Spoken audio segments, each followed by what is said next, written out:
Hello. Okay, I'm assuming everything's running. Hello, this is Chiak, and we're finally back with Dead Space here. Oh boy. Uh, the parents are gone, so now I can actually read this and come back to reading this. So, part 5 actually looks a bit lengthy, and I might later in the evening or afternoon read part 6, but we'll get started with part 5, collapse. Okay, hold on. I have a marker so I know how long until I reach the end. 41. He took 2 trips and had to use the tranquilizer gun once. The first trip reprogrammed the MROV, switched them over to robotic self-control, and the digging progressed at a tremendous pace. But he had to tranquilize the technician accompanying him before they reached the surface. The man gave him a fair amount of advance warning, growing more and more irritable and then finally lashing out. He waited to tranquilize until he was absolutely sure he was violent, and as a result, almost waited too long. Indeed, the man was trying to choke him to death as the tranquilizer took effect and his hands slowly relaxed and he collapsed. The other trip, strangely enough, was with Stevens, the psychologist, who applied electrodes to both his and Altman's head, reading changes in their brainwaves as they descended. So I guess this means Markov agrees with me that Hendrik's mental problems might have been caused by the signal, Altman asked. Stevens smiled. How can I know that Markov thinks? How can I know what Markov thinks, Mr. Altman? He answered. Altman stayed ready the whole time, one hand on the tranquilizer gun. But like him, Stevens didn't seem to suffer any adverse effects. He just stayed crouched over his equipment, looking up at Altman from time to time and smiling. Learn anything? Asked Altman. Yes, I did, said Stevens. But I'd learn more if one or the other of us had an attack. I don't suppose you'd like to oblige me, would you? Altman shook his head. I didn't think so, said Stevens. Maybe another time then. The next trip consisted of himself and a jovial engineer named David Kimball, descending to retrieve the driller bathyscaph, though Altman wasn't briefed until they were already on the way down.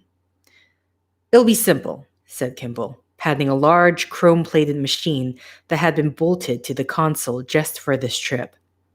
Just a matter of a few minutes. All we have to do is direct an electrical pulse at the bathyscaph. What'll that do? Asked Altman. It'll release the latches for the ballast chambers, said Kimball. This will cause the ballast to rush out. After that, the bathyscaph will rise on its own. Sounds easy enough that a robot could do it, said Altman. A robot could do it, said Kimball. But Markov thought it'd be better to have us do it. Why? Asked Altman. I don't know, said Kimball. He didn't say. In case anything goes wrong, Altman added in his head. When they reached the ocean floor, they continued to move downward into the inverted cone that the robotic excavator had created. Having completed their tasks, the unit now stood motionless. Strange statues in the darkness. The bathyscaph descended, the cone slowly tightening on them. He brightened the lights and turned on the vid cameras. Altman glanced over at Kimball. He seemed like he was doing all right, though he looked a little distracted, slightly jumpy. Nothing to worry about yet, thought Altman, but just to be safe, he checked to see that the tranquilizer pistol was cocked and ready. Been down here before? Kimball asked. Altman nodded. Nothing to worry about, he said. They showed me the vid, he said. You seen that? Yes, said Altman. I had no idea, said Kimball. Do you think it'll be as bad as it looks? Yeah, said Altman. They fell silent. Down below, they could see something, a vague shape that slowly became clearer. It was a huge structure, two tapering pillars twisting sinuously around each other and rising to a point. It seemed to be made of stone, but there was no doubt in Ullman's mind that it was constructed rather than a natural phenomenon. Coming closer just confirmed it. It was covered with symbols, weird hieroglyphics unlike anything he had ever seen. They covered every inch of the object, winding downward around its body and up to the twin horns of the thing. It was massive and gave off the impression of great age. At once beautiful and vaguely menacing, it was completely alien. It had not, Altman knew immediately upon seeing it, been built by human hands. Why had it been built, and how? The stone showed no breaks or cracks or joints, as if it was a single gigantic piece. And the shape, it reminded him of something. But what was it? And then suddenly he knew. The tail of the devil, whispered Altman. Holy shit, said Kimball, awe in his voice. The symbols were either luminescent or catching the bathyscat's light in a very, very particular way. He checked displays. The pulse signal was negligible at the moment. Probably a good thing, he thought. Do you think it's safe to get close? Asked Kimball. What is it? Wondered Altman out loud. Who made it? He moved the bathyscaphe slowly around just above it, filming it from all angles. It was the most impressive thing he had ever seen. Then he zoomed the camera in closer to record some of the symbols. He would have kept doing it, but Kimball's nerves were rising. This is freaking me out. Let's get the other sub and get out of here, Kimball said. There it was, sunken at the base of the artifact. Altman descended further, got as close to it as he could, and shone the light into the observation porthole. Even from that vantage, the inside of the cabin was a nightmare. Blood spread over the windows and the walls, smeared in odd patterns. He moved the lights quickly away before Kimball could get a better look. He played the lights along the side of the craft, looking for signs of damage. But the air seal seemed intact. In theory, it should rise, albeit slowly. Ready? He asked Kimball. Ready, Kimball said. Altman moved around until there was no danger of hitting the marker and then fired the pulse. It struck the driller bathyscaphe full on, an eerie electric glow fizzling along its hull. Then its ballast chambers began to empty, the lead pellets pattering down and raising a cloud of silt. Slowly it began to rise. He watched it come, passing just a half a dozen meters away from them, and move upward. It tilted, and a disembodied arm rolled against the observation porthole. Ready or not, he thought. And then their own bathyscaphe started up in pursuit. 42. This is getting to be a habit, Altman thought, carefully easing the chunk of rock out of the core sampler. Nobody seemed to know this. They were all too preoccupied with the interior of the bathyscaphe itself, the wash of blood and gore inside, the rot and damaged bodies. Markov quickly had the area quarantined, but not before Altman had gotten away with the sample. Now he took it to his bedroom to examine it. He was certain it was from the artifact itself. It was seemingly ordinary rock, but one that he couldn't identify. The bit he held had an indentation on it, where something had been carved or inflicted on the rock, but it was too small a sample to give a clear sense of what it was. Sneaking into an unlocked lab at night, he tested it. The substance was not unlike granite, but harder, almost as hard as corundum. One face was smooth. He could see where the rest had been cut. Was surprised the cutters hadn't burnt out. Within the rock, he found mineral veins that struck him as too regular to be natural. If they weren't natural, What were they? In the end, puzzled, he decided to assume that they were natural formations. There was no technology that he was aware of that would allow someone to manipulate solid rock in this way. Whatever had happened to the others in the bathyscaphe, what Markov had been able to determine about it, Altman was never told. Once quarantined, the bathyscaphe disappeared and was never seen again. No doubt Markov and his inner circle had analyzed it to death. Altman was eager to see the rest of the vid from Hennessy, but his request to Markov was met with silence. Now that the bathyscaphe was up, the floating compound was frantic with preparations to raise the artifact itself. It was impossible to have a conversation that didn't turn to the monolith lying down at the bottom of the crater. And the people seemed both excited and incredibly nervous. Whatever was down there, could change everything, and they would be the first to come into contact with it. The signal had returned, but seemed to be broadcasting differently now, intermittently, on and off, in fairly regular bursts. Some researchers speculated it was a distress call, though who or what was in distress, nobody dared guess. Perhaps it was a result of a failing piece of technical equipment, the artifact itself faulty or breaking down. It was, after all, very, very old.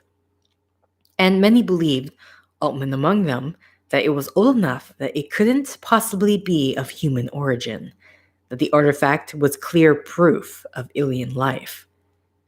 If you'd seen it, he told Markov in his debriefing, you'd agree with me. There's nothing human about it. The pulse signal was now interfering with radios and vids, creating a static communication wave and fuzzing images. Often when he descended in the bathyscaphe, Altman was out of touch very quickly because of the interference, and stayed out of touch for a good part of the trip. He was piloting descents daily, with several members of Markov's inner circle, all of whom showed no signs of cracking. He questioned whomever he was with, trying to find out anything he could. Mostly they were closed-lipped, but every once in a while they let something slip. A scientist called him in from the hall while he was walking past the lab and, thinking he was someone else at first, began asking him questions about a winch mechanism. Was it really enough? Would it lift the thing? And what about the cable? What sort of cable would you need for something like that? Altman played along as long as he could, finally admitted he didn't know what he was talking about. You're not Perkins, the scientist asked. Altman shook his head. Never mind, said the scientist, retreating quickly into his lab. Forget I said anything. Showalter, too, was almost as much on the outside as Altman, though he knew geophysics well enough that he was somehow consulted. Always just bits and pieces, Showalter confessed to Altman in a low voice over coffee. They think if they give me just a little, I won't be able to figure it out. That'd be true if it was just them, but their colleagues sometimes consult me as well. I know more than anybody realizes. And? Altman asked. I think we're very close to bringing it up, said Showalter. Almost all the theoretical problems have been solved. A few more tests and they'll just be waiting for an okay. Ada had made friends with the medical team, even helping out informally when she needed, and she was needed more and more. In the floating compound, Ada told him, reports of scientists and soldiers beset by insomnia and hallucinations were on the rise. According to Dr. Merck, she claimed, he never seen anything like it. Violent incidents of all kinds are on the rise, nearly double what they were just a few months ago. The suicide rate has skyrocketed, and the assault rate has climbed considerably. It's a tense time, said Altman, playing devil's advocate, the role Ada usually would play. Maybe that's all it is. No, you were right. It's more than that, said Ada. Even Merck thinks so. There are signs of widespread paranoia, people having visions of dead relatives, and more people speaking in a trance-like state of convergence without being really able to explain what that meant exactly, once they were themselves again. Everyone is on the verge of paranoia or panic. God damn it, you've got me thinking like you. Altman nodded. And my non-scientific inquiry was right, he said. Everyone is on edge. Something is going on. What do you think it means? Ada asked him. What does it mean? Said Altman. If you ask me, it means we're fucked. 43. Altman was on yet another descent, this time with a researcher by the name of Torquato, someone from Markov's inner circle. He had with him a simple black box, homemade, with a single knob on it and a needle readout. The technology was old enough that it could have been made in the 20th century. As they descended, Altman tried to make idle conversations pass the time. You're what? He asked. Some kind of scientist? Torquato shrugged. You could call it that, he said. Geophysics? Asked Altman. Geology? Volcanology? Something more theoretical? It's hard to explain, claimed Torquato, and not very interesting. But Altman was interested. He was descending into the heart of the crater with a man who was being deliberately vague. Something was up. So what brings you down here today? He asked, trying to sound casual. A few measurements, said Torquato. What's the box about? Altman asked. This? Responded Torquato, pushing at the box with his thumb. Oh, it's nothing. A few more questions and Altman gave up. They descended in silence down to the artifact and held position just above it. Robotic units had dug out under its base and were well on its way to netting it. The net itself attached to a series of cables that would eventually be hooked to larger, stronger cables on the freighter. The artifact would be reeled in with the help of the nascent field of kinetic technology. It was to be secured and then brought through the water doors into the floating compound. Beside him, Torquato gave the single knob on his box a counterclockwise twist. The needle immediately came to life, engaging in a rhythmic and regular movement along its graph. Torquato grunted, jotted something on his holopad. What is it? Asked Altman. Said Torquato. Did you say something? When Altman started to repeat the question, Torquato interrupted. Take the bathyscaphe lower, he said. How much lower? Halfway between the top of the object and its base, he said. Carefully, Altman nudged it down. The black box's needle he saw continued to bounce, but its rhythm and scope changed.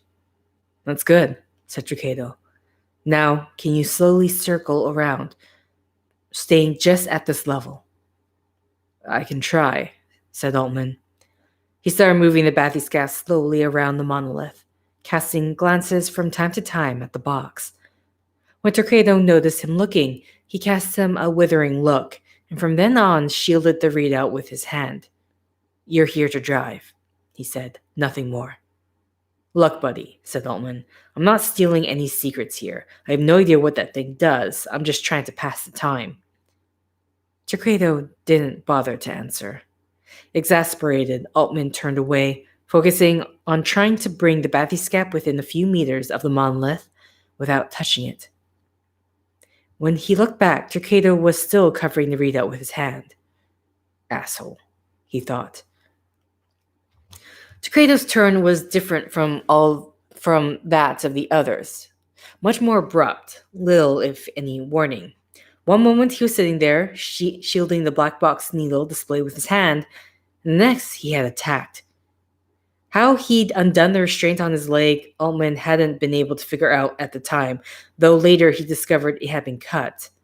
Whether by Torquato or someone else, he he never could be certain. In the flash, Takeda was free, and that was all that mattered.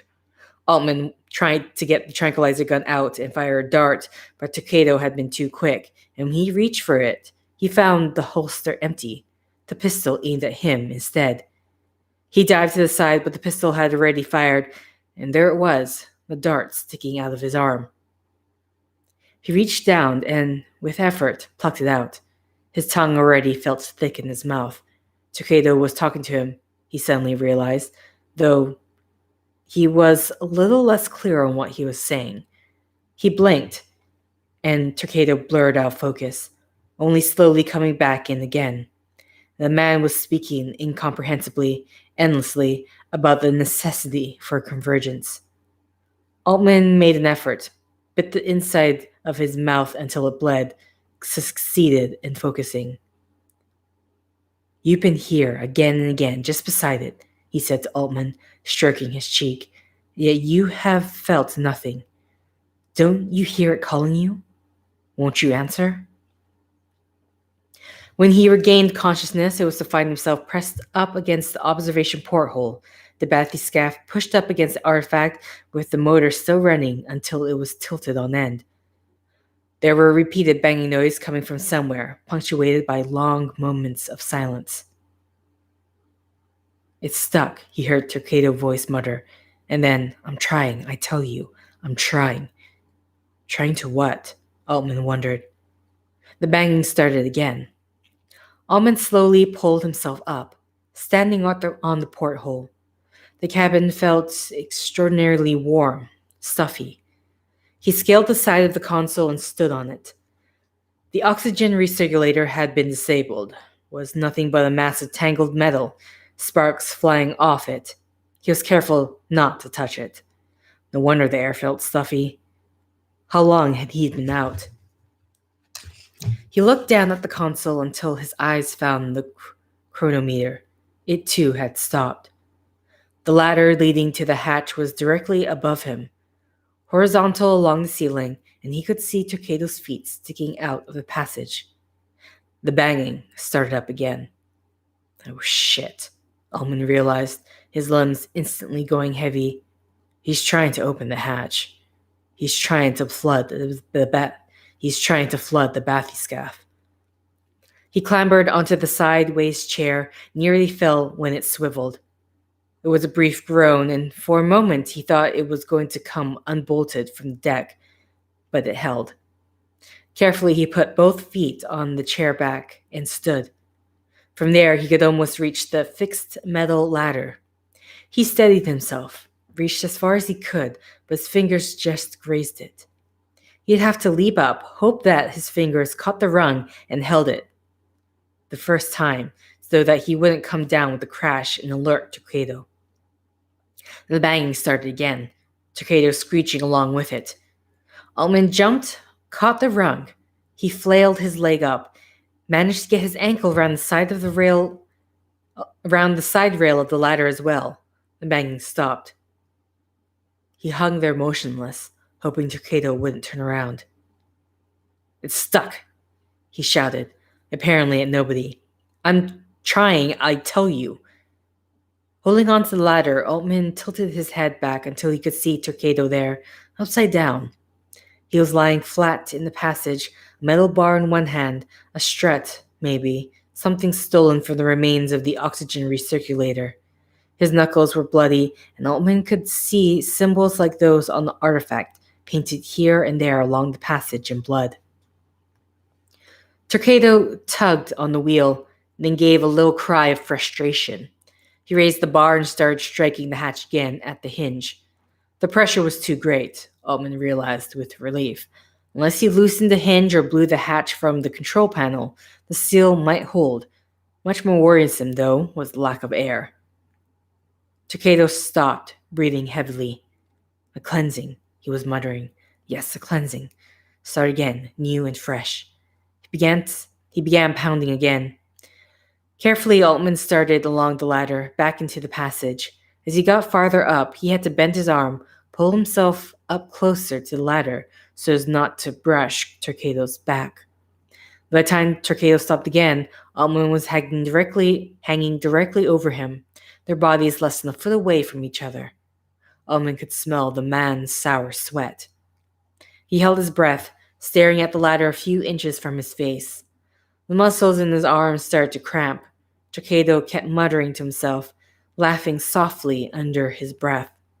Altman heard the sound of him scrabbling at the hatch, the cry of frustration. Then the pounding began again. He let go of the ladder and pushed it off. He let go of the ladder and pushed off it hard at the same time, crashing down on Takedo's back. It hurt like hell. He tried, in the confined space, to scramble around to face him, but Takeda was trying to get up too, and for a moment his face and chest were pressed against the ladder. With a shout, he pushed down as hard as he could, and Takedo collapsed underneath him. He started to turn around again, knocking his shoulder against the ladder, and made it this time. Takeda was half turned over now and groping for the metal bar, which had fallen and was under him. Altman grabbed his head by the hair and brought it down hard. Takeda was bellowing now, struggling, trying to slip back and out of the passage. Altman wrapped his leg around him and held on, trying to keep him there, slamming his face into the floor again. Takeda had the bar now and was trying to get it up, but his arm was still pinned beneath him. He turned his head as far as he could, trying to look at Altman, and Altman saw his collapsed cheekbone and orbit, the blood that was washing over his eye. He slammed his head down again, and then a second time until the bar slipped from Takedo's finger, and his body went slack. Altman lay there on top of him for a while, holding him by the hair, trying to catch his breath. Knocking against the walls, he turned Takedo the rest of the way over, face up. His face was a mess, the nose and cheekbone broken and in a pulp. He held his ear close to his mouth. His breathing was shallow, but it was still there. Now what? Thought Altman. What do I do with him? He could tie him up, as he had done with Hendricks, but there was always a chance he would break free. And there was a bigger problem, the lack of oxygen. With the oxygen recirculator broken, he probably didn't have enough air to make it to the surface. For one person, let alone two. Am I a killer? Altman wondered. Am I the kind of person who is willing to kill someone so as to stay alive himself? He ran it through his mind again, considered other alternatives, but couldn't come up with anything. It was either Takeda or him. Takeda, he told himself, would have died anyway if he had gotten his way and managed to open the hatch. So the choice was either both of them dead or just one of them dead. He looked at the bloody face below him. He'd done that. Maybe he had no choice, but in any case, he'd done it, was responsible for it, and was about to be, he realized, responsible for more. He reached out and put his hand around Takedo's throat. It was sticky with blood. He let his hands lie there, then very gently began to squeeze. At first he thought it would be easy, that Takeda would simply slip from unconsciousness to death without waking. But after a moment, Takedo's eyes suddenly sprang open. Altman squeezed harder. Takedo's arms began to flail and shake, striking Altman's shoulder and arms. He arched his back, knocking Altman into the wall of the passage, but Altman held on, squeezing tighter. In the last moment before he died, a light came into Takedo's undamaged eye that Altman couldn't help but see, human, pleading. He closed his own eyes to it and turned his head to the side. Gradually, he felt Takedo's movements slow and stop. When he finally opened his eyes again, Takedo's eyes had rolled back into their sockets. He was dead. He dragged himself out of the passage, climbed down the wall and into the console. There he reversed the screws, bringing the bathyscaphe backward and away from the artifact. It slowly righted itself, Takedo's body spilling out of the hatch passage and onto the floor. Altman climbed off the console and to the chair to start the bathyscaphe rising. The lead pellet release was jammed, the panel all around it scarred from where Takeda had dented it. The craft started to rise, pellets slowly dribbling out, but not as fast as he'd hoped. Chances were he'd reached a certain water density, and then the craft would stop moving entirely, and he'd hang there suspended, slowly dying. He recorded an SOS message and then sent it to Loop and broadcast, asking them to come for the bathyscaphe, to make it rise as quickly as possible. Whether they'd get the message soon enough, he didn't know. He recorded another message for Ada, telling her he loved her and that he was sorry, just in case he didn't make it. It was getting very warm. He wasn't getting enough air. He wondered if the best thing was to go to sleep. He'd use less air that way. He contemplated getting down on the floor of the submarine, thinking the air might be better down there, but he just stayed slumped in his chair, staring at Takedo's remains. And then suddenly, he saw Takedo's hand move. Impossible, he thought. He's dead. He swiveled his chair around so that he could see him better, watching carefully. No, he was dead.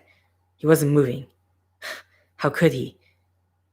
And then the hand moved again. Hello, Altman, Takedo said.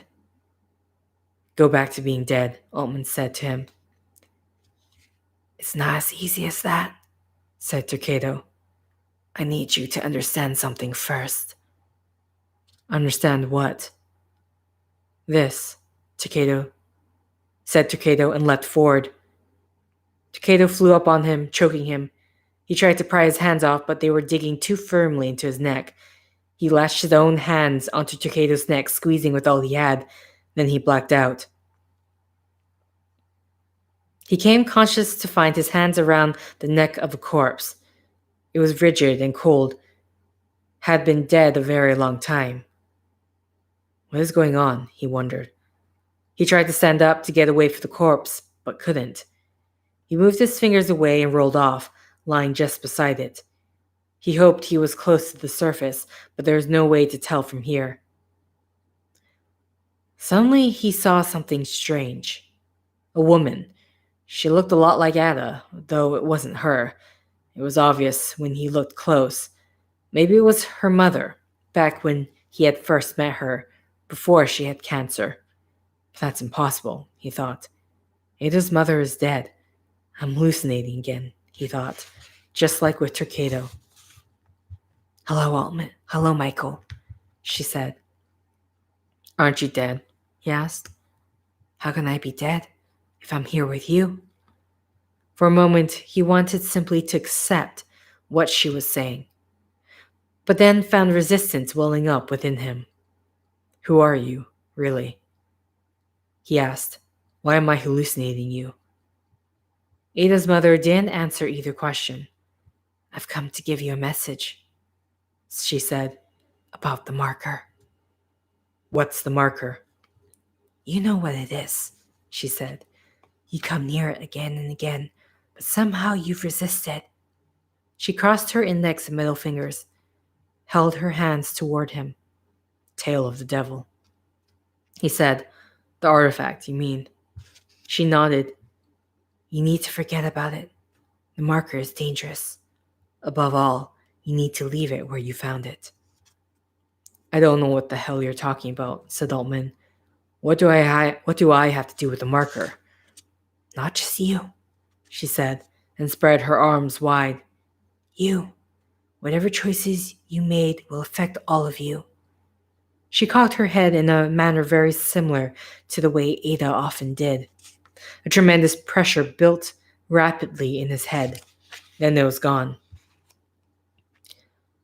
What's the message? Asked Altman. Convergence is death, she said. You must not give in to the marker. You must not allow it to begin convergence. What does that mean, convergence? It means you shall finally begin. From the new beginning. The beginning of what? And just me? She again spread her arms wide. You, all of you, she said. Then for a moment, she seemed almost exactly like Ada in a way that he found very disturbing. I love you, Michael, Ada's mother said.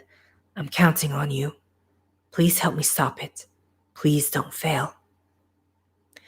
And then, as quickly as she had appeared, she was gone. He tried to get up again, fell back. The world around him was growing dark, as if seen through a black veil. Slowly it grew darker still, and then suddenly it was gone.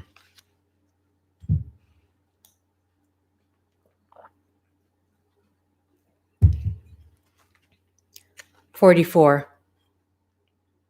He woke up with an oxygen mask strapped to his face, surrounded by a series of seemingly identical men dressed in white, their faces covered by surgeon masks. He made it, one of them said. He's alive. Any evidence of brain damage? Asked another. Altman tried to speak but couldn't get his tongue around the words. One of the doctors put his hand on his shoulder. It was Stevens, he realized. He could recognize him by his eyes. Just relax, he said. You're lucky to be alive. He closed his eyes, swallowed, and then a terrible thought hit him. What if this was just another hallucination? He tried to move his arms, but couldn't. He opened his eyes, looking desperately around. He's confused, he heard one of them say. Disorientated. He doesn't know where he is. What was it she had said? You must not give in to the marker. You must not allow it to begin convergence. He had to tell them. The marker, he whispered. Markov leaned close. The marker, he repeated. The marker? Said Markov. What marker? He's talking nonsense. Give him another shot. Altman shook his head, or tried. Whether his head moved or not, he couldn't say. Either it didn't move, or they ignored him. He watched one of them fill a syringe and prime the needle, without being able to do anything about it. He tried to speak, made instead a gurgling, inarticulate cry. You'll be okay, said Stevens, patting his arm.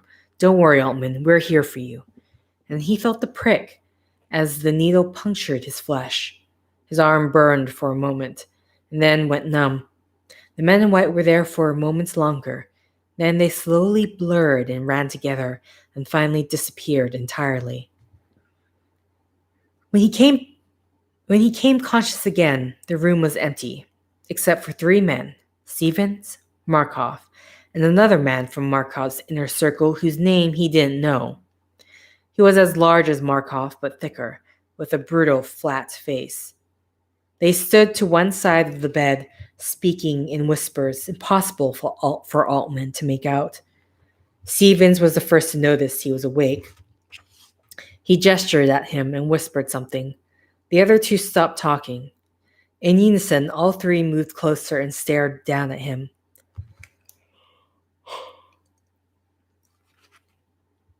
Altman, said Markov, still alive. He seemed to lead a charmed life. Altman started to respond, but Markov held a finger up to stop him. He reached down, removed Altman's oxygen mask. Are you feeling up to speaking? Asked Markov.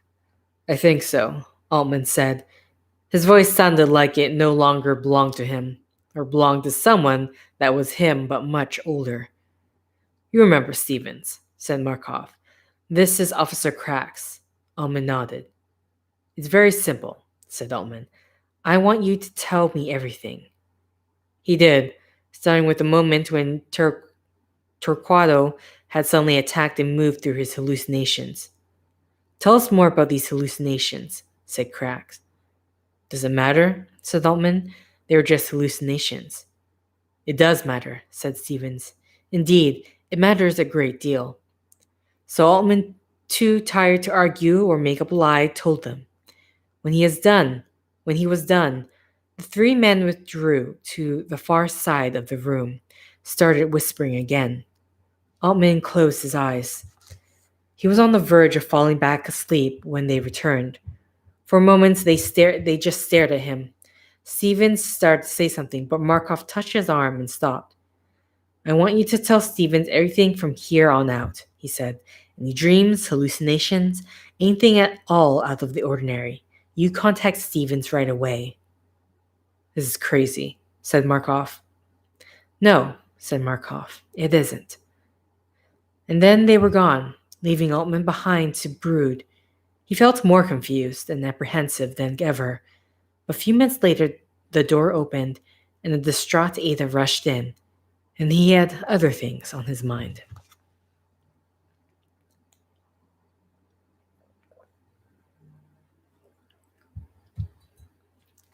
45. After nearly dying in the Baviscaf, it was as if he was living a different life, as if the world he had known had become overlapped by another ghostly one. He began to see more people whom he knew to be dead. His father, sister, a teacher he'd been close to who had committed suicide, an old friend killed by a car in high school. They would appear, looking nearly as real as anybody, and offer vague and sometimes puzzling messages. Some spoke against convergence, urging him to hurry and focus your attention correctly, as one of them put it, before it was too late. Others spoke of unity, suggesting to him that it was somehow too late, that he had misused the resources given him and showed no sign of learning from his mistakes. All urged him to leave the marker alone. He told Ada about seeing her mother. At first, it made her angry, and then it made her cry. But then a few hours later, she asked him to tell her about the experience in detail. "But why you?" she asked. "Why not me?" A day later, he woke up in the middle of the night to find Ada staring at him. "I saw her," she said, her face radiant, like a vision. "She was as real as you or me. She was standing right over there near the door." "What did she tell you?" "That she loved me, that we needed to leave the marker alone, to forget we ever found it. It must be dangerous, or powerful anyway. What do you think the marker is?" He explained to her what he knew, described the way the marker had looked underwater. "It's all connected," she said. "The stories in town, these visions we're having, the artifact in the center of the crater. I'm sure of it." At first, she was ecstatic about seeing her mother. It had been, Altman realized, an almost religious experience for her in a way that it hadn't been for him. For the rest of the night, she was maniac. For the rest of the night, she was manic, elated. But by the next morning, her mood had begun to turn. She was moody, depressed. "Why can't she be here all the time?" she asked. "Why can't she stay with me?" "But it's not her," said Altman.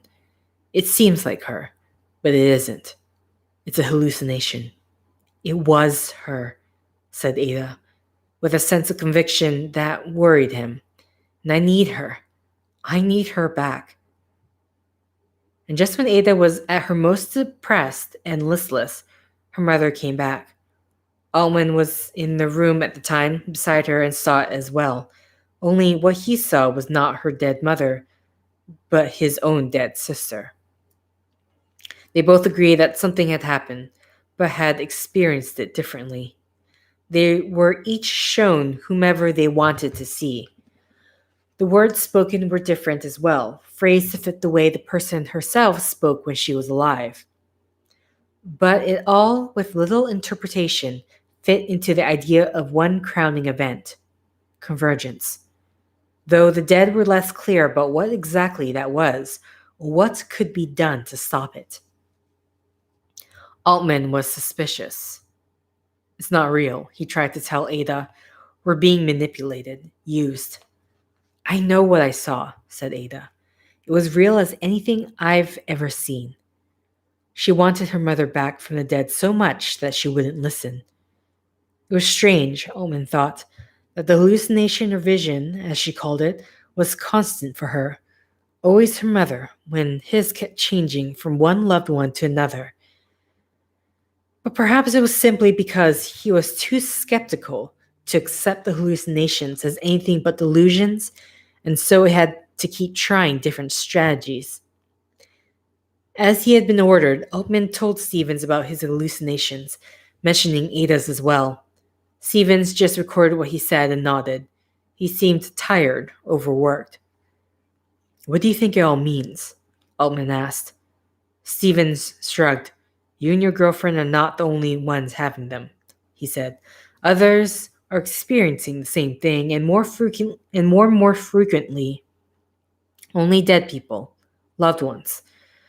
The sort of people that you'd want to take seriously. Some people, like you, believe they're hallucinations. Others, like Ada, believe there's something more. Whatever it is, it wants us to do something, but it doesn't know how to communicate it. It doesn't know how to communicate it properly. Not only that, said Stevens, in one of his rare moments of openness, our hospital ward is full of people suffering from psychosis, and the suicide rate is sky high. Either it wants a lot of us mad and dead, or it's saying it's literally destroying us. There was, he noticed, a shift in the way people interacted with one another aboard the floating compound. There was a growing feeling that something was happening, something that they couldn't begin to understand.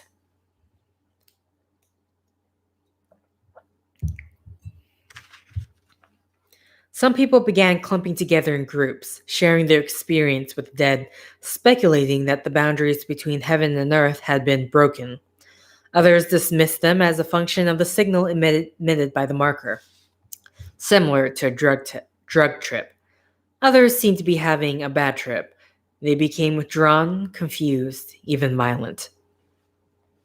He was in the laboratory charting the moments when the signal pulse was strongest and trying to see if his hallucinations were occurring at those same time. When he noticed through the open door people rushing down the hall, he stepped out to get a better look, saw at the far end, against the door, surrounded by a crowd now, a scientist named Meyer, someone he didn't know very well.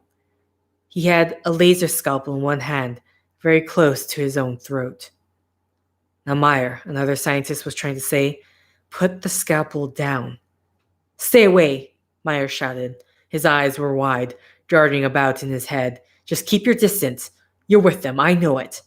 Who's them, Meyer? The man asked. Put the scalpel down and I'm sure we can sort this all out. Go get the guards, someone said. But Meyer overheard. No guards, he shouted, and lunged forward, cutting off two of his friend's fingers with the laser scalpel. The man screamed and fell backwards, and Meyer turned in a circle, brandishing the scalpel until everyone stood a little distance from him. He brought the scalpel back to his throat. It's too late, he hissed. We're all dead, or as good as dead. We cannot escape. Get out now before you become one of them. And suddenly, with a swift, vicious movement, he whipped the scalpel through his neck. The wound was bloodless at first, slightly cauterized by the scalpel, but then the blood began to pulse, a thick jet of it spurting from his severed carotid. He gave a ghastly, gurgling scream, the air hissing strangely from his mouth and from his slit windpipe, and then took a step forward and collapsed. A few moments later, guards were there, covering up the body and hustling everyone away. What happened? Altman asked one of the scientists, passing by his door. Meyer went crazy, the man said. He started screaming in the lab about the end of the world, and then he stabbed Westerman through the arm with a broken pipette. Then he grabbed a laser scalpel and ran here. But why? The man shrugged. Who knows, he said. It's just like when that guard shot a technician last week for no reason, then shot himself. These things just happen. He sometimes found himself at the edge of a group, listening to them expounding.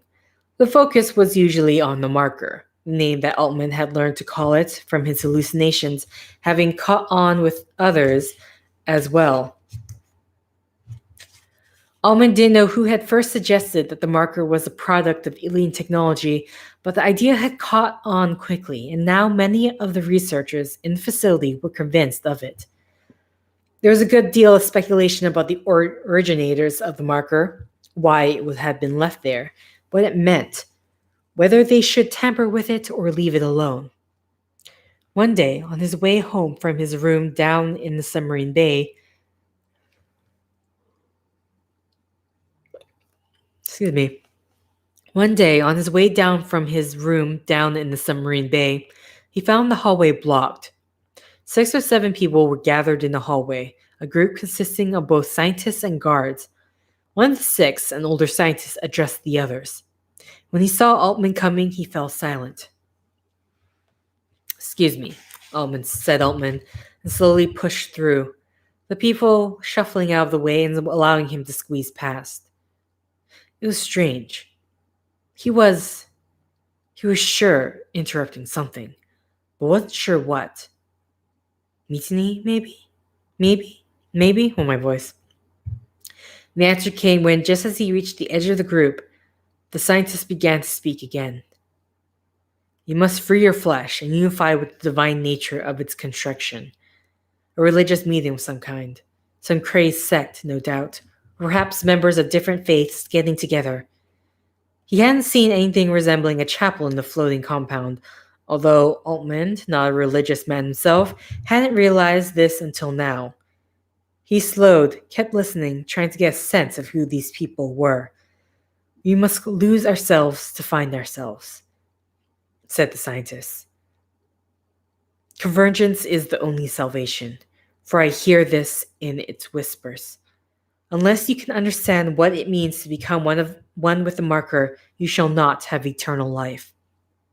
The word marker, coming at a moment when he expected to hear deity referenced, only made Altman shiver. He continued hurriedly on. Only once he'd left the corridor did he realize that what he had witnessed was the beginning of some kind of new religion, this one based on the marker. It scared the shit out of him. In the days that followed, he overheard such talk more and more frequently, even from Ada. The opposing philosophies of the marker had come between them to an even greater degree than his unwillingness to stop doing things that might be dangerous. In a matter of few short days, their notions of the world had become radically different. He hadn't realized at a point. He realized at a certain point that they'd begun to avoid each other when they could. He still loved her, but he felt like he was losing her and didn't know how to get her back. Despite that, he was still surprised the first time he saw her on the fringes of one of the religious groups.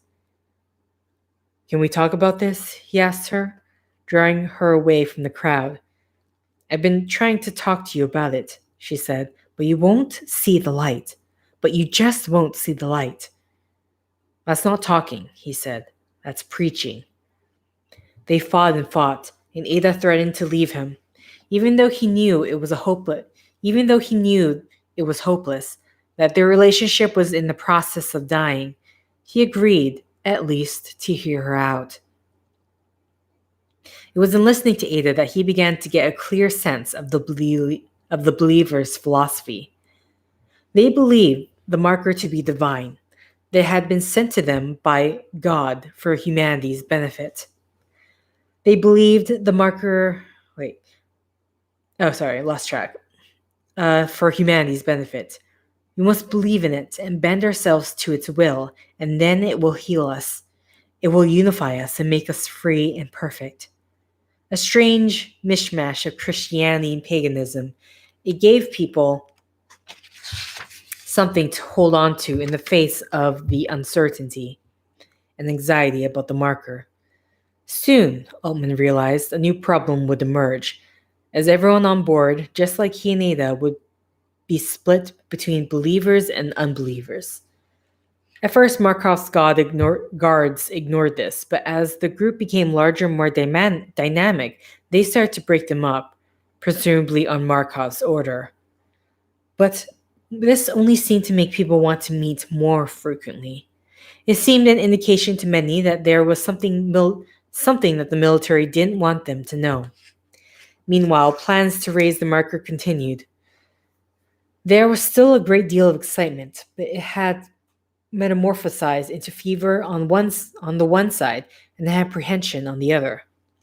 Altman went down in the bathyscaphe twice more, both times alone, both times to supervise the robots attaching cables to the net that now contained the marker. Twice more, hovering near the ocean floor, he hallucinated Ada's mother. She repeated what she had said before, but it was no clearer this time. "Where exactly shall we leave the marker?" he asked. He asked her. "The marker, as long as it lives within the sphere of gravitation, it is where it must be." What the hell does that mean? He wondered. "What is going to happen to us?" he asked. "You must not study it. If you do, you'll succumb to convergence," she declared. "Perhaps it is already too late." "If we converge, what will happen?" You shall finally begin from the new beginning." "What does that mean?" "You shall be made one, and you shall lose yourself." He came back up to the surface feeling even more confused than before. He thought maybe the believers were right, that the marker was something divine. He thought, what if it's a homing beacon for an alien race? Something to call them down to us, the forerunners of our own destruction. No, he was not the sort of person. He was not the sort of person who was easily given to believe. He didn't know if he believed in God, and he certainly didn't believe in organized religion. Late one night, while he was getting ready for bed, Ada nowhere to be seen, probably hiding from him, a knock came to the door.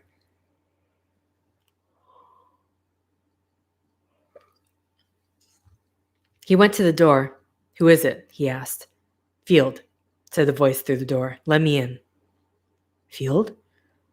Why would Field want to see him? They hadn't gotten along well since they first come to the floating facility. When he opened the door, it was to find Field flanked by a dozen others. "What is it?" asked Altman upon seeing them. "We need to talk to you," said Field. "Please let us come in." Not knowing what else to do, Altman did. They filed in solemnly, one by one, standing in place or sitting on the bed, filling the room. "We come to ask you to lead us," said Field. "Lead you? Lead you in doing what?" "You've seen it," said someone from the crowd. Altman didn't see who. "Seen what?" "The marker," said Field. "You spent more time around it than anyone else. You know what happened on the bathyscaphe. When it killed others, it left you alive. We know that it converses with you. You have been chosen." "How do you know what happened on the bathyscaphe?" Altman asked. "We have brethren not only among the general population," said Field. "We have many close to Markov. You understand, more than anyone else, you must guide us. You are our prophet. It is the marker's will." "Let me get this straight," said Altman. "You want me to lead you as the prophet of your religion?" A rumble of assent shivered through them. For Altman, time seemed to have slowed to an excruciatingly slow pace. He moved back until he was touching a wall. "Did Ada put you up to this?" he asked. "Please," said Field. "Tell us what to do." "No way," said Altman. A collective groan arose from the crowd. "Are we not worthy?" asked Field. What must we do to be worthy?" "I liked you better when all you did was sit at your desk for 8 hours a day," said Altman. "And I didn't like you much then." "You shall lead us," said Field. "You cannot abandon us." "I don't believe in this shit you do," said Altman. They stared at him, astonished. When he looked back at Field, he saw a crafty expression had fallen over his face. "This is a test," he said. "He is testing us." "I'm not testing you," he said evenly. Field smiled. "We understand," he said. "Now is not the time. We shall watch and wait. When the moment comes, we will be ready to come to your side." "I'll say it again," said Altman. "I'm not a believer." "But you will be," said Field. "I know. You may be reluctant prophet, but you are a prophet, and you are prophets nonetheless. I have seen it in a vision. Now is not the time, said Altman. Get the hell out. They filed slowly out, each stopping to land, each stopping to lay a hand on his arm or shake his hand, touching him as if he were some sort of good luck charm. His skin was crawling. Okay, things are escalating.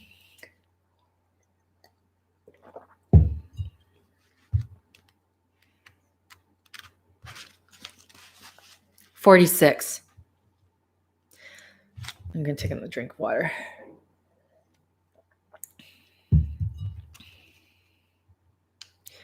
He watched from the bathyscaphe as the robotic units finished threading the marker in cables.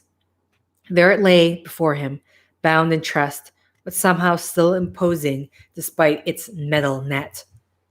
This is the cause of my problems, he thought, and now my problems are only going to get worse. Excuse me.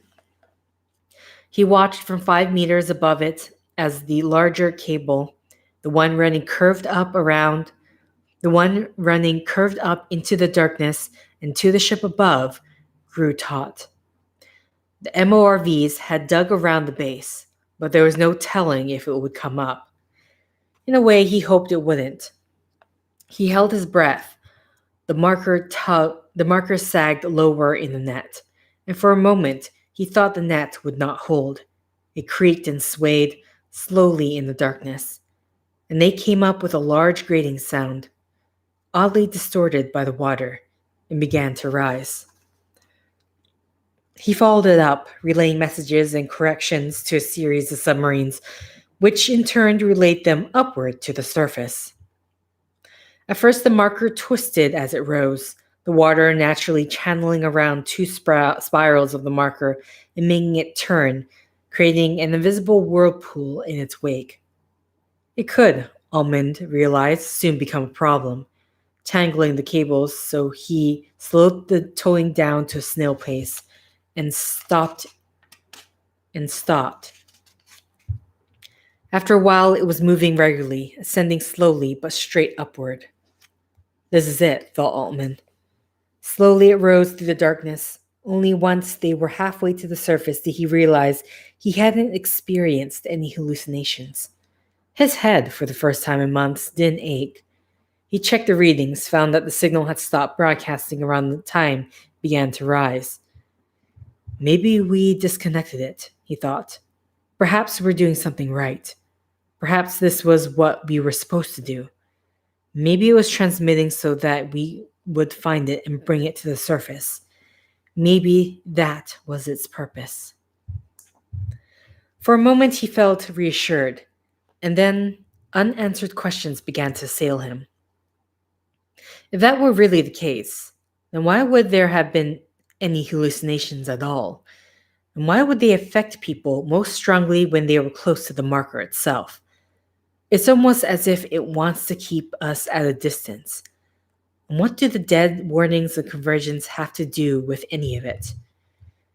Maybe we've done something right, he thought. Or maybe we've done something very wrong. Soon they would get close to the surface, and the marker would be drawn into the freighter itself. Already the water had changed, the darkness receding, and he could see the marker more clearly than he'd ever seen it before. In light, it was even more impressive, covered with symbols and laterally striated by dark lines cut into the rock.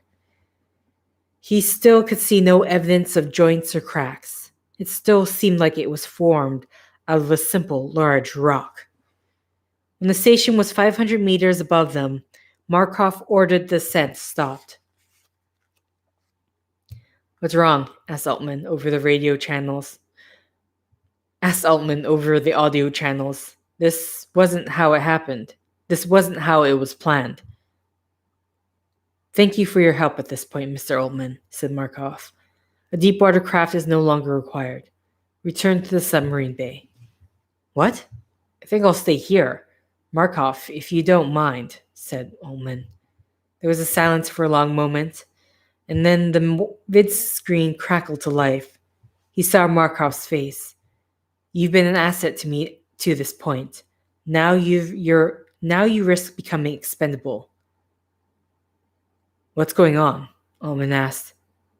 That is none of your concern, said Markov. He opened his mouth and then closed it again. Markov, he knew, was capable of having the Bathyscaphe torpedoed. Perhaps it was time to flee. Dive deep and head for somewhere safe.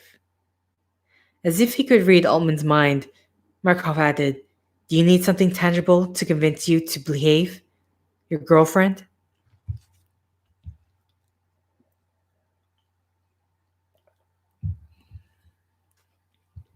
For a moment he hesitated. In a way, he had already lost Ada to the marker, to her desire to be one of them. It was just a matter of time before he lost her completely. All the same, he still loved her, and couldn't live with her being dead because of him. With a sigh, he cut the signal and began to head for the surface, leaving behind the marker hanging in its gigantic net. On the way up, he passed the trio of submarines dragging a new cable. It led back. He could see to the gigantic below-water chamber of the floating compound. The chamber that had been off-limits to everybody except for Markov's inner circle ever since they arrived. What Markov had planned, Ullman had no idea.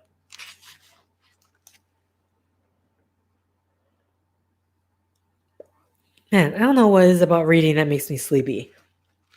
Still a few more to go. Okay, wake up. 47. As soon as he left the Bathyscaphe, he made for the chamber that he knew would house the marker. Centrally located in the biggest of the below-water chambers, he had 4 ways in. But 3 of those ways, he discovered, had been welded closed, permanently sealed. The 4th, the main entrance, had already had 2 guards stationed in front of it. He tried to bluff his way in. I'm supposed to be in there, he said, to bring the marker up. Do you have a pass? Asked one guard. Nobody gets in without a pass, said the other. I left my pass back in my room, he said. I don't want to be late. I'll bring it back and show it to you later. No pass, no entrance, said the guard. Another man, a scientist, sidled past him, flashing his pass and was nodded through. Ullman watched as the door slid open, but saw only an airlock on the other side. The man stood there, waiting, and the door slid shut. Please, said Altman. I need to. We already told you, said the first guard. No pass, no entrance. Now move along or I'll have you thrown in the brig. He went back down the corridor. He couldn't get in, but maybe he could at least get some idea of what was happening. He went from lab to lab, trying doors until he found one that also had a window facing towards the chamber. Looking out, he saw the marker hovering just below the chamber, being slowly drawn up and in, but he couldn't see the chamber itself. Something had been done to render the glass semi-opaque. He could see vague shapes and a sense of movement, and then, as they began to reel in, the shadowy rise of the marker, but little more. You see, said Field, we knew you would come around to the truth. Ullman hadn't come around. He still thought that Field and his believers were insane, but saw no point in telling Field that. The marker had been in the station less than 24 hours, but ever since the marker had been raised and secured, the whole feel of the station had changed. Even before he'd entered the submarine bay, a series of researchers had been declared inessential and had been shipped back to Dragocorp land compound, which rumor had it was serving now less as a research facility and more as a holding tank for scientists for whom Markov had no use but for whom he didn't want to release into the larger world. Ada had been among them, which meant he hadn't gotten a chance to see her and make sure she was okay. Ullman suspected he too might have been among them if the Bathyscaphe had arrived slightly early. As it was, he'd been told to pack his things, that he'd be among a batch of researchers to be shipped out early the next morning. I need a favor, he claimed, his hand on the chunk of markers that he carried in his pocket. There's something the marker wants from me. I have to see it. Field's face fell. It's being guarded, he said. It's very hard to see. You said the other evening that some of the believers were in Markov's inner circle. Yes, said Field, that's true, but it's important, said Altman. I wouldn't ask it if it wasn't. He took the chunk out of his pocket and showed it to Field. This is a piece of it. It needs to be returned. Field reached out and very gently touched it. Can I hold it? He asked, his voice filled with awe. Altman handed it to him. He took it directly in both hands, like he was holding a newborn child. His face lit up with a joy it frightened Altman to see. He crooned to it, saw a soft chant, something that Altman couldn't make out, and then reluctantly handed it back. He knelt before Altman. Stand up, said Altman, and not a word to anybody about what I plan to do. Not a word to anybody about what I plan to do. But Field refused to stand. Thank you for choosing me, he said. His head bowed. I will do all I can to help you make the marker whole again.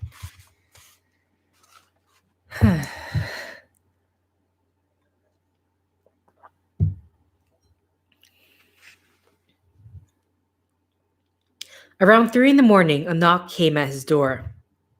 It was Field, and another man with him wearing the black garb of one of Markov's inner circle. He was carrying a package underneath his arm. Altman vaguely recognized him. This is Henry Harman, Field said. Mr. Harman, Michael Altman. I know who he is, said Harman dryly. You're sure this is absolutely necessary? Altman nodded. Harman tossed him the package. He tore it open and saw an outfit identical to Harman's own. Put it on, he said. Altman stared at it. How's this going to help? He asked. Won't they recognize me in any case? Maybe, said Harman, but they won't try to stop us. They won't question the past as long as you have the uniform. If we have trouble, it'll be fine. It'll be afterward, which is a risk I'll have to take. He put it on and they set off.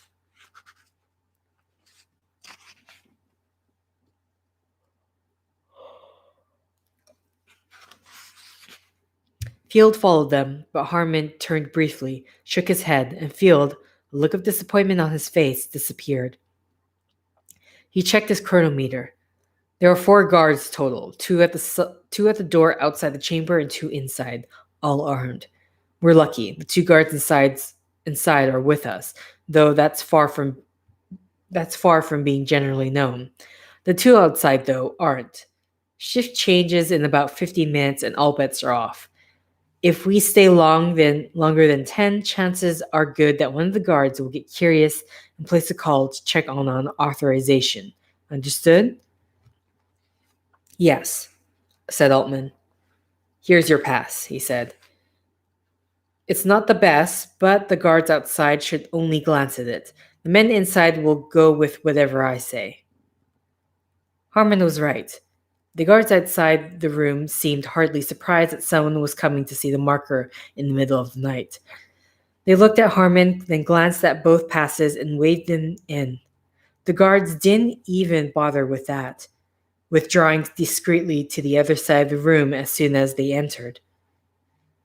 There he was, a series of catcalls. A series of catcalls? Wow. There it was. A series of catwalks had been built up along the walls to make it easy to get a close look at any part of it. Massive and towering, it dominated the whole chamber. Seeing it out of water, he got a fuller sense of its bulk and strangeness. It was like nothing he had ever seen, a kind of impossible object that was nevertheless there. A power seemed to emanate from it. It was dangerous. At the same time, he felt his scientific impulses kicking in. It was amazing. He genuinely wanted to study it. A piece of extremely advanced technology, something predating humanity. He took out his holopad and began to vid it. What are you doing? Whispered Harmon. Nobody is allowed to vid it. That's what I came for. But it's not allowed. Altman shrugged once, then ignored it. Either Harmon would stop him or he wouldn't. He filmed the whole structure at first, then ran the letters in close up over the then ran the lens in close up over the sides closest to him. As he did so, he tried to spot the place where the piece of rock he had in his pocket was from, but couldn't find it. He felt like he'd only just begun when Harmon grabbed his arm. We've got to go, he whispered. Altman nodded. He slipped the holopad back into his pocket and headed for the door. Harmon pulling him along. Harmon nodded once the guards on the inside and Harmon nodded once to the guards on the inside and they resumed their stations. The guards on the outside, he saluted. Why do you need a vid of it? Asked Harmon as they walked away. I have half a mind to turn you in. It's important, said Altman. Trust me, you'll see. 5 minutes later, he was back in his room, hastily packing. The hunk of rock he kept on his person. He packed up his holopad into a memory stick, which he hid in the lining of his jacket, just in case. And then he laid down on the bed and waited. But sleep wouldn't come. Every time he closed his eyes, he would see the marker there, towering above him. It was powerful. It was dangerous. He wanted something from someone.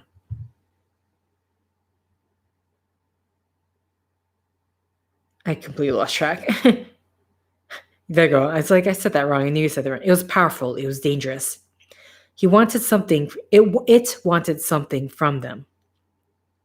Why did Ada worship it? To worship it would be just to put yourself even more fully at its mercy. And it was not the sort of thing Altman felt. And it was not the sort of thing Altman felt to grant mercy. Soon, in an hour or two, a knock would come at his door, and he'd be escorted to the launch and sent back to the land compound. He stared up into the darkness, thinking. Once there, he could forget all about this, pretend like the marker was no longer his problem, and let Markov do with it what he would while he went back to his life. Or he could figure out a way to smuggle out the vid that he'd taken of the marker, make it available to the general public, and try to make the marker a matter of international scientific inquiry rather than a toy for the military. The first possibility would mean sacrifice, a chance to lead a more or less normal life. Probably he could patch up his relationship with Ada. Maybe with time, miles away from the marker, separated from the hallucinations of her mother, she would begin to come to her senses. She would stop thinking about it, would regain her sanity, everything could turn out okay. That is, assuming nothing went wrong with the marker. The second might mean danger, even death. Markov and his goons wouldn't hesitate to kill both him and Ada if they became, as Markov liked to say, expendable. He already knew which one he would take. He'd never been the sort to take the safe route. Now all he had to do was figure out how to get the news out.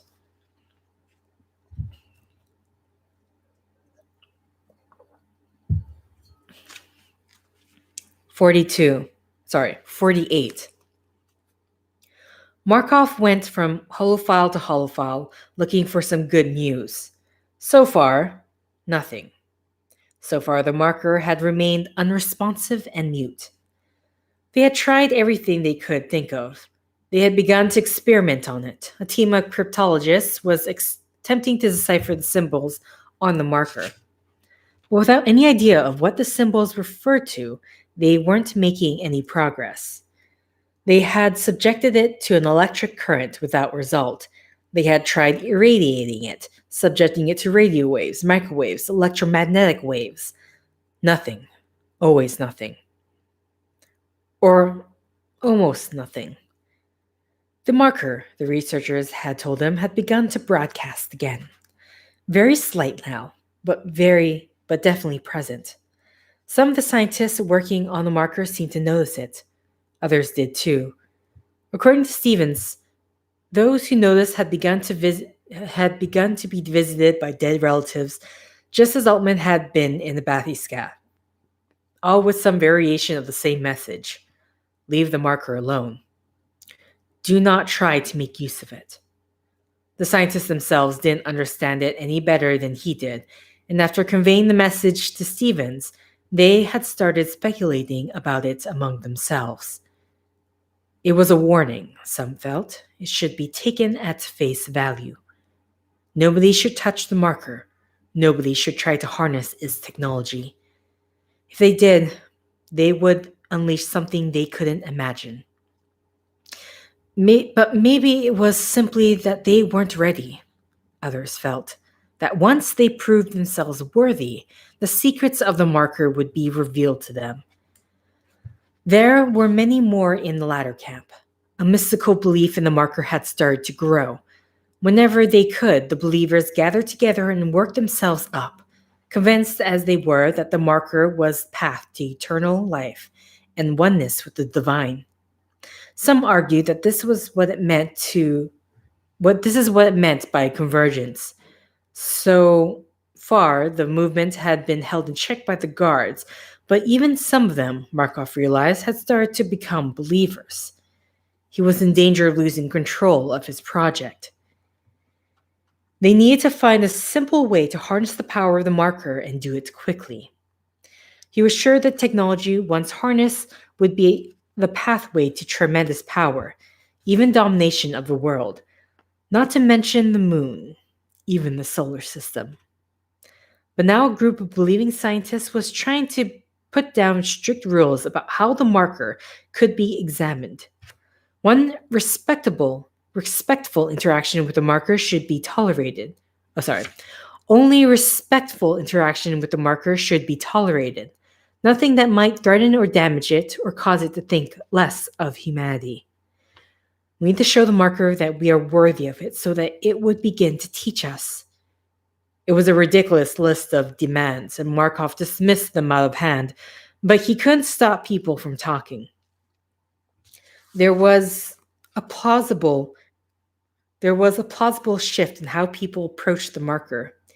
Even if Markov had refused the believers' demands, indeed, he was surprised at how many people in the facility seemed to feel almost religious. How many people in the facility seemed to feel an almost religious awe for the marker. Something was shifting in a way that didn't respond to his usual tactics. He had to figure out a new way to approach the situation. He put a vidlink through to Cracks. From how quickly he answered, it was clear he'd been waiting beside the monitor for the call. You had a chance to look over the data? Cracks asked. Yes, said Markov. What is your recommendation, Officer Cracks? An unequivocal refusal to meet any of their demands. Once we begin to do so, we'll never stop. They're crazies. They're crazies. They shouldn't be tolerated. It won't end there, said Markov. Maybe not, but we have the firepower and they don't. All right, said Markov. See to it then.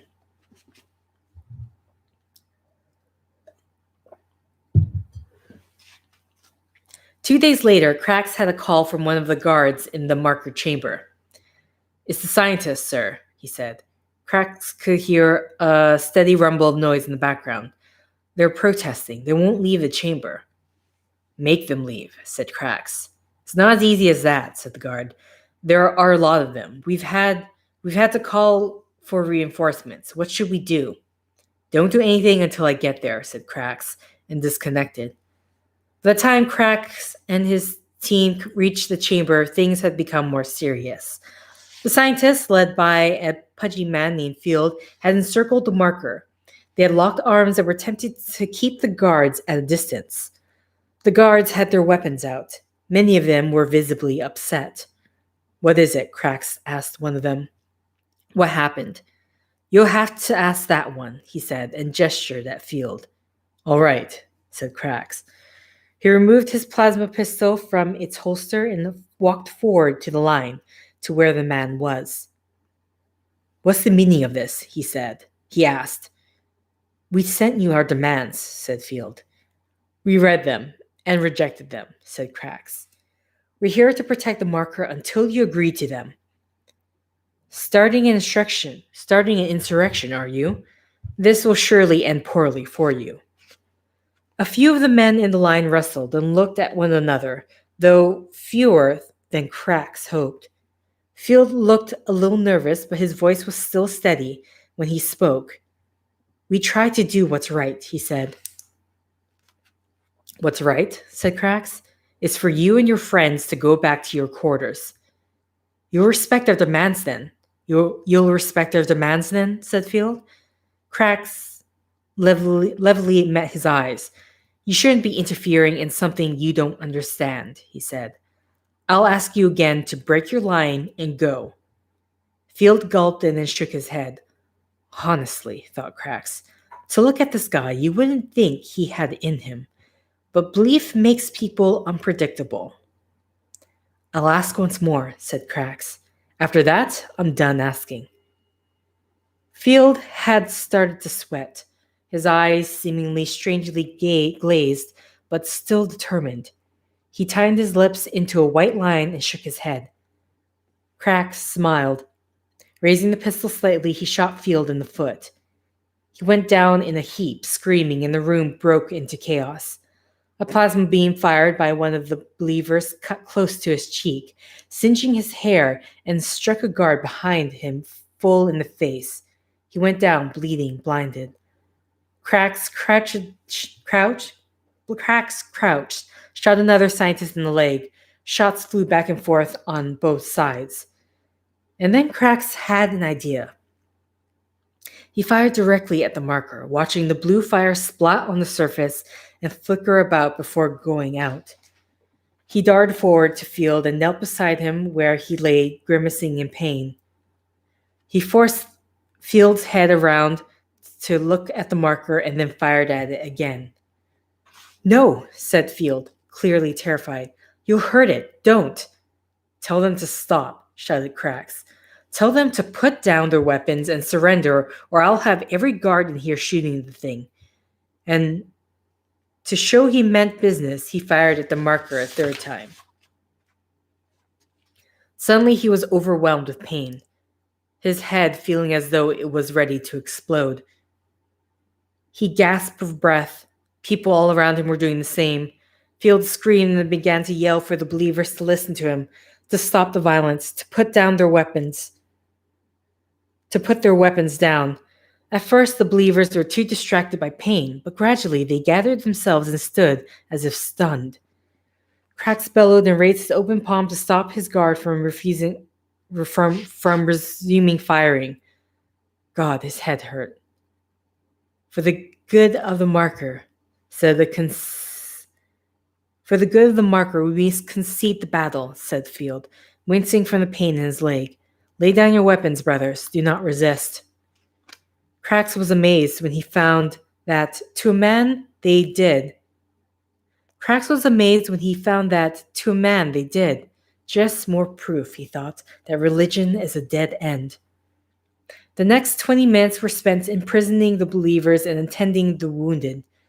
There were 4 dead, 2 guards, 2 scientists. He ordered them dragged off to the morgue. Cracks smiled. He hadn't had so much fun since the moon skirmishes. It had been a very satisfying day. If only his head didn't hurt so much, it would have been downright perfect.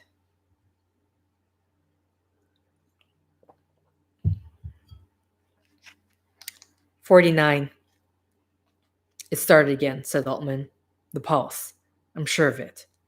He was clutching his head when he said it, clearly in pain. Ada, too, was rubbing her forehead, although absently, not suffering as much. You sure? I'm sure, he said.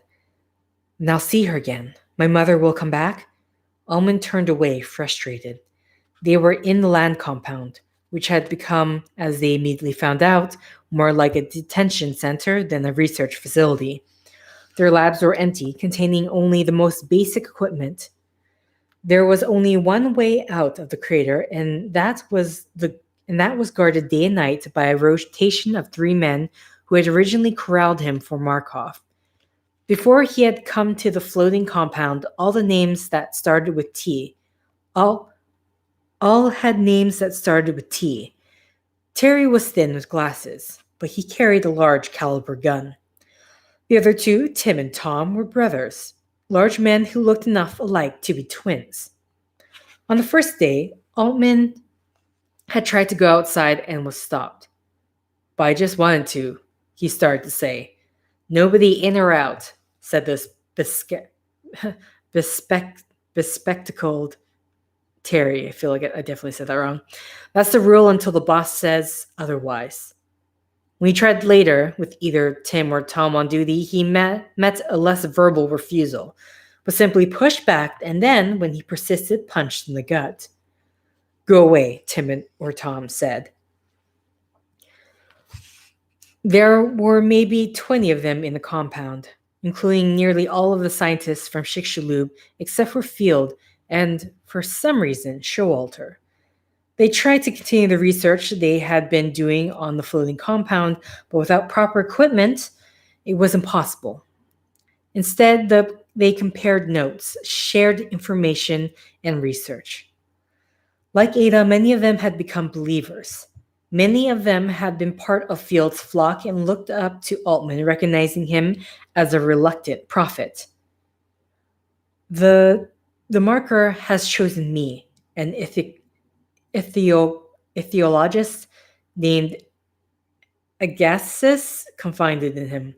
I don't know why, but I know it to be the case. Why are you telling me this? I know you speak to it, said Agassiz. Just ask it about me. Others were like that as well, approaching him, hoping for a sign or a blessing. At first, he tried to tell them that it wasn't possible, that he wasn't a prophet, but it was difficult enough to convince them that he found a few cryptic words or muttered blessing was quicker and would get them to leave him alone. Speaking with Agassiz, I don't know how to pronounce this, so I'm sorry. He realized that it would be a simple matter to manipulate them. He could tell Agassiz that he had a role and that his role was to obey Altman. There were enough believers that he could use their belief to get them to help him break out. But he hesitated. If they were to try to leave now, they might manage to overpower whichever of the 3 guards on duty, but probably not before a few of them were hurt or killed. The last thing he wanted was more death on his conscience. Despite the lack of equipment, Scud somehow managed to create a limited set of research equipment, partly by stripping out the wires of the security system, including something to provide a crude measurement of the pulse. He was able to confirm that yes, in fact, the pulse was up and functioning strongly. I cannot say exactly how strong, he said. There is a limitation of equipment. Yes, but within the limitation, you can confirm that it seems strong. There is a limitation of equipment, Scud insisted, but as it turned out, Altman didn't need Scud to tell him. He could tell by the way the people around him changed, becoming either withdrawn or violent. And by the fact that he kept turning the corner and running into ghosts. Help us, they pleaded. Make us whole. He brooded, wondered what he could do. He had to go public, but how? He couldn't escape, and then suddenly, he couldn't escape.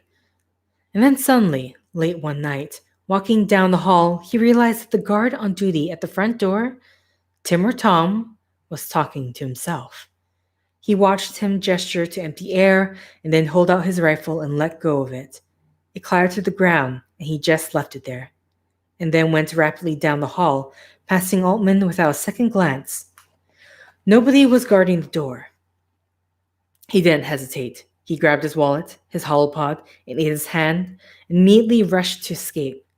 Sure enough, there was still no one there, the key left in the lock. With shaking fingers, he turned it and opened the door. If it was a trap, he couldn't help. What if it's a trap? He couldn't help but think. Maybe it is a trap, but it might also be my only chance. He crossed the threshold and ran, dragging Ada reluctantly behind him. He was already formulating his next steps. A car or a bus out of town, and the flight back to the North America sector. He'd have to move quickly. But if he did, he might get word out. It was time to go public.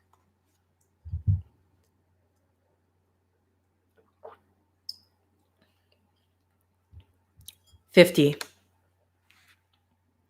Tim was on duty, standing watch at the outer door when his father appeared.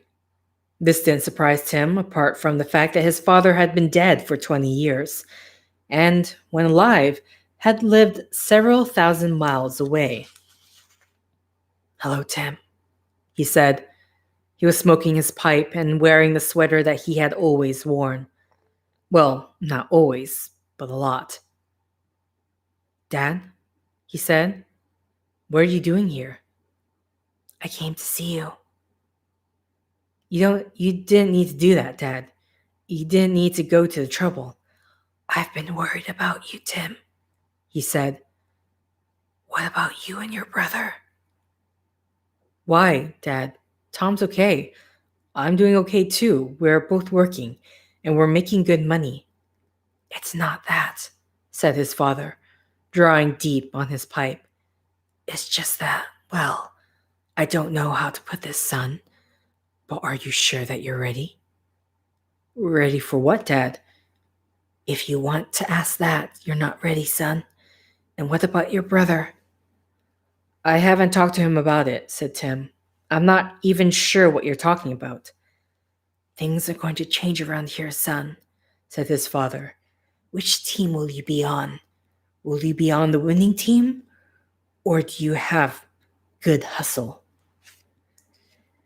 I want to be on the winning team, Dad," said Tim eagerly. "I'd like to think I have good hustle." "Your brother, I think he may have dropped out of the game," said his father. "Are you ready to sub for him?" "Tom?" he said, his voice rising. "What happened to Tom?" "I can't rightly say," said his father. "One minute we were talking, and the next moment he wouldn't speak to me. He was listening to the opposing coach at the same time as me. I think he got confused. It was like that. He was like that when you were kids too. Tom always did tend to misunderstand what I said. You won't do that, will you?" "Where's Tom, Dad? Tell me what happened to Tom." But his father was already gone, vanished into thin air. Or maybe he was still there, but right behind him. Always just behind, just out of sight. "Dad?" he said. "Dad?" He paced back and forth anxiously for a moment, but couldn't stop thinking about Tom. Tom was his older brother, born 9 minutes early, and he had always looked up to him, and they had always looked out for each other. It was almost like they weren't a full person unless the other was there. That together they were two people that one of them taken separately wasn't even one. Which was what made guarding the compound door alone so hard sometimes. What was it his dad had said? That Tom had stopped talking. Maybe he was just mad at Dad. Tim didn't understand how you could get mad at Dad. Dad was a great guy, but Tom often had been, and sometimes stopped talking to him. Maybe that was part of being the older brother. But maybe it was more than that. Maybe there was something else wrong. He owed it to Tom to check on him after all. Sorry. He owed it to Tom to check on him. After all, wouldn't Tom have done the same thing for him? If he didn't do it, then something turned out to be wrong with Tom. How would he ever manage to forgive himself? There was only the problem of the door. He was guarding the door. He needed someone to watch the door while he was gone. "Dad," he asked, "could you do it?" "Why, sure, son," said his father. He was just lighting his pipe. "What do you want me to do?" "Take this," said Tim, and gave him the gun. His father couldn't hold on to the gun, dropped it to the floor. That was okay, Tim thought. He could pick it up later. After he finished with his pipe, that was okay, Tim thought. He could pick it up later after he finished with his pipe. "If anyone comes," he said, "pump them full of lead." His father grinned. "Will do, son," he said, and gave Tim a little wave. Yes, sir, thought Tim as he headed down the hall in search of Tom. His father was a good egg, that was for certain. He was certainly understanding. Not everybody was lucky enough to have a father like that. He smelled his brother before he saw him, though he didn't know it was his brother at first. All he knew was that he smelled blood, and it was coming from their room. He went into a crouch and moved in, balanced on the balls of his feet, ready for someone to attack. But attack never came. His brother was in his bed, turned on his side. "Tom," he said to him, "Dad said you weren't talking to him. Is anything wrong?" Tom didn't say anything. "Tom," he said. Not only did he not say anything, but he didn't even move. Tim moved forward and touched his shoulder. He was cold to the touch. Tim suddenly couldn't breathe. Tim pulled him toward him, and he came all at once. And Tim saw that his throat was cut and that there was a knife in his hand.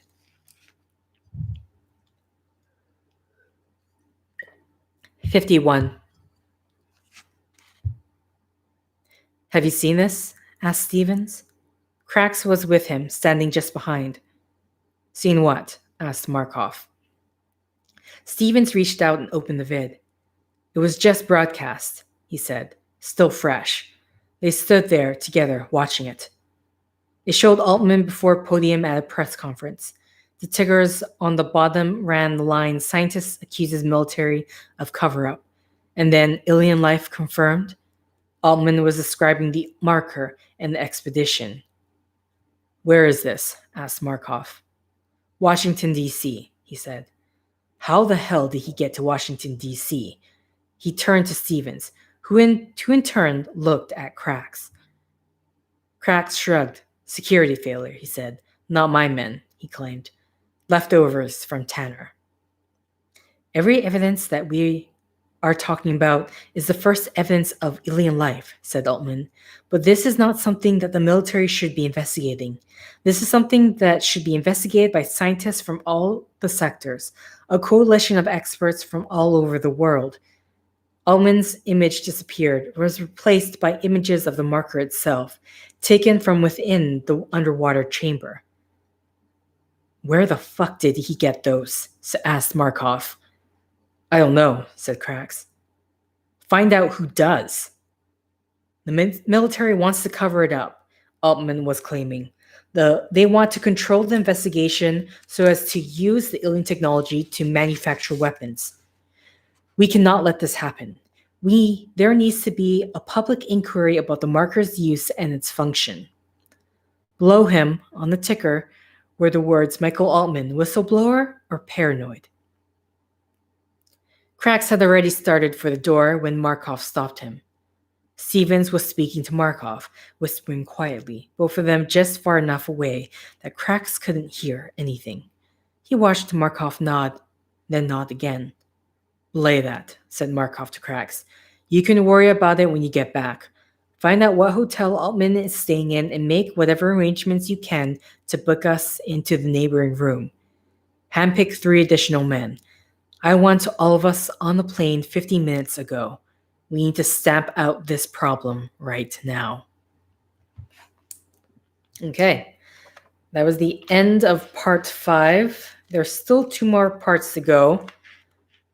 Yeah, I said it was maybe, okay, I might continue part 6 in the afternoon. Though again, my voice is already going so quickly. Yeah, I don't know when things. Oh, part 6 is titled Hell Unleashed. Part 7 is titled The End of the World. So I can only assume things are going to pick up. Either way, hopefully I can get this done within the week. Thank you for liking if you like. Thank you for commenting if you commented. Thank you for subscribing if you subscribed. Thank you for favoriting if you favorited. Thank you for simply clicking on this video. Until next time, guys. See ya. And okay, end stream right at the bottom there.